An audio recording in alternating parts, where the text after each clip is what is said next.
শনিবার শেষ বিকালে সাতক্ষীরার বৈকারী সীমান্তে পাসপোর্টবিহীন ভারতীয় নাগরিককে আটক করেছে বিজিবি। বিস্তারিত আব্দুল ওহাবের পাঠানো তথ্য ভিডিও চিত্রে।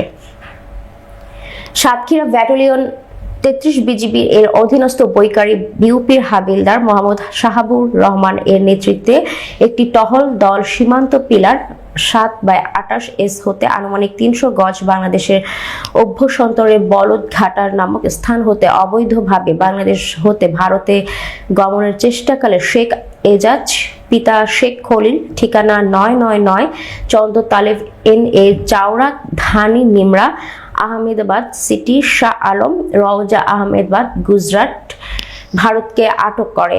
উল্লেখ্য, বর্ণিত ব্যক্তির সাথে আনুমানিক 15 বছর পূর্বে বাংলাদেশি নাগরিক মায়া বেগম পিতা নূর মোহাম্মদ গ্রাম মহেশ্বরপাড়া ডাকঘর কুয়েট থানা দৌলতপুর জেলা খুলনার সাথে ভারতে থাকা অবস্থা বিবাহ বন্ধনে আবদ্ধ হয়।